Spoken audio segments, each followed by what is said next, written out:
Sir उन्होंने आश्वासन तो दिया है कि वो हमारी बात सदन में रखेंगे। हमें उन पे पूरा विश्वास है कि वो हमारी बात को उठाएंगे वहाँ पे और हमें न्याय मिलेगा। सरकार की जगह हम विपक्ष का दरवाज़ा खटखटा रहे हैं, तो समझ सकते हैं कि यूथ, हमारे जैसे यूथ और हमारे अभ्यर्थी कितने त्रस्त हो गए। पुरानी नौकरी भी चली गई, इतना समय भी बर्बाद हो गया और बस रोड पे दौड़ने के मोहताज तो हम लोग के पास अब बस एक ही ऑप्शन है कि हम लोग न्याय के लिए या तो कोर्ट की ओर। हमारी प्रॉब्लम को अच्छे से सुना भी गया है और उसको समझा भी गया और वो आश्वासन दे रहे हैं। और नमस्कार, आदाब, सत श्री अकाल। लाइव नेशन 7 में आपका स्वागत है। मैं शादाब मलिक। अगर अभी तक आप लोगों ने हमारे चैनल को सब्सक्राइब नहीं किया है तो ज़रूर सब्सक्राइब कर लें। राबड़ी आवास पर तेजस्वी यादव ने अपने दल की अहम बैठक की तैयारी हो रही है बिहार में होने वाले उपचुनाव की। ऐसे में यहाँ तेजस्वी यादव जो कि विपक्ष के नेता हैं, उनसे मिलने आए सिटी मैनेजर के वो अभ्यर्थी जिन्होंने परीक्षा दे दी। परीक्षा के बाद उनकी काउंसलिंग हो गई और काउंसलिंग के बाद जो शॉर्ट लिस्ट का जो लिस्ट आना है, यानी जो फाइनल रिज़ल्ट आना है, उसे आने में 7 महीने से ज़्यादा का समय बीत चुका है, अभी तक आया नहीं है।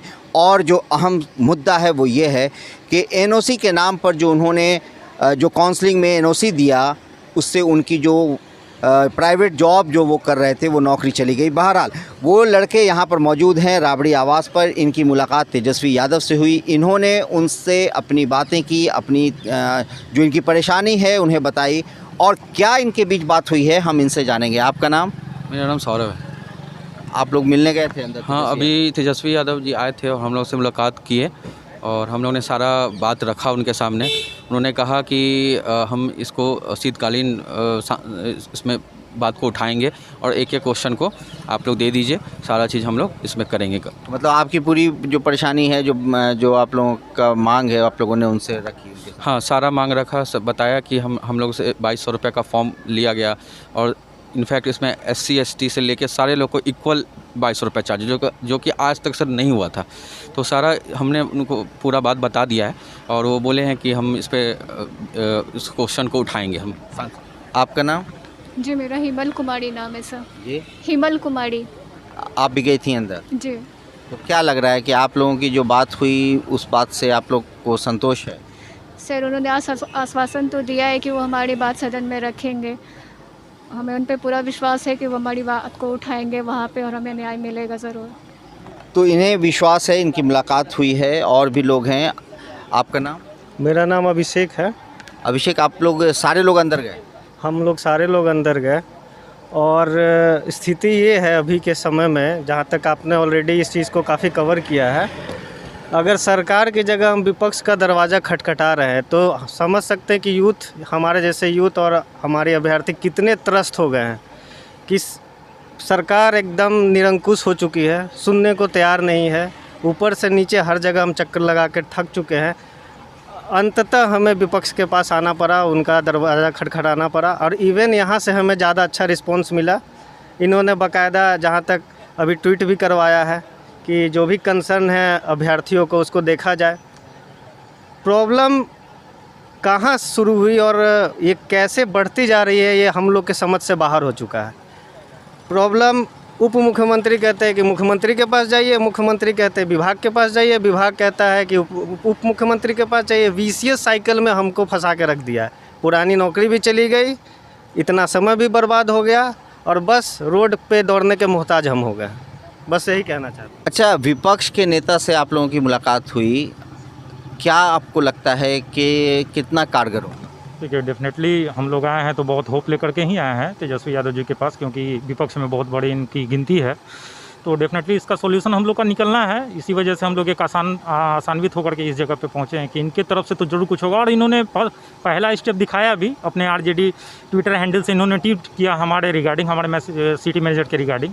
तो डेफिनेटली, और हम लोगों ने जब इनके सामने बात रखी अपनी, बताया सर ऐसे ऐसे हम लोग के साथ हो रही है। हम लोग सारी जगह घूम लिए, डिपार्टमेंट में, सर डिप्टी CM से, हर जगह हम लोगों ने बात की, लेकिन कहीं से संतोषजनक जवाब मिला नहीं। तो हम लोग के पास अब बस एक ही ऑप्शन है कि हम लोग न्याय के लिए या तो कोर्ट की ओर जाएं या तो सरकार स्वच्छ अगर हम लोग के अगर हित में अगर काम कर रही है तो डेफिनेटली रिजल्ट जारी कर देना चाहिए उनको। तो लास्ट होप है, इन्होंने बोला है, हम लोग को आश्वासन दिया है कि आगामी विधानसभा सत्र में हम लोग इस मुद्दे को ज़रूर उठाएंगे, आप लोगों की बातों को सरकार तक पहुँचाएँगे। हम लोग होप के साथ हैं, डेफिनेटली इस पर कुछ ना कुछ तो ज़रूर होगी। अच्छा, आपका नाम? रोहित सिंह।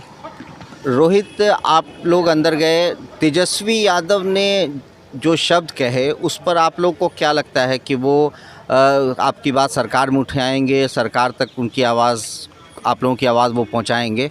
सर जब हम लोग गवर्नमेंट के पास जाते थे, गवर्नमेंट के जैसे बीसीसी के पास गए सर, वहाँ से भी कभी उतना बढ़िया रिस्पांस नहीं मिलता था, हमेशा इधर उधर टहला दिया जाता था हमें। एटलीस्ट जब हम यहाँ हैं तो हमारी प्रॉब्लम को अच्छे से सुना भी गया है और उसको समझा भी गया, और वो आश्वासन दे रहे हैं और कि इनको जो है क्वेश्चन किए जाएंगे विधानसभा के सत्र में, और मुझे लगता है कुछ अच्छा होगा हम लोग के फेवर में।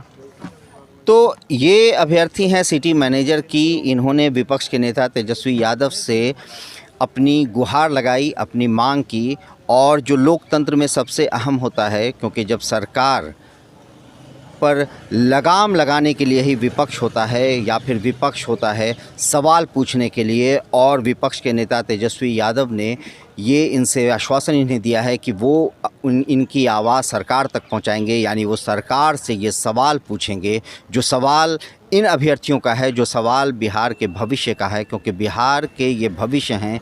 बिहार के भविष्य ऐसे हैं इसलिए कि इन्हें नौकरी चाहिए और रोज़गार अहम मुद्दा है बिहार के लिए, क्योंकि बिहार की जो मौजूदा सरकार है 19 लाख रोज़गार देने का वादा किया, मगर जो कोरोना काल है उसमें बिहार की 15 लाख, बिहार के लोगों का 15 लाख का रोज़गार, यानी 15 लाख रोज़गार चला गया, लोग बेरोज़गार हो गए।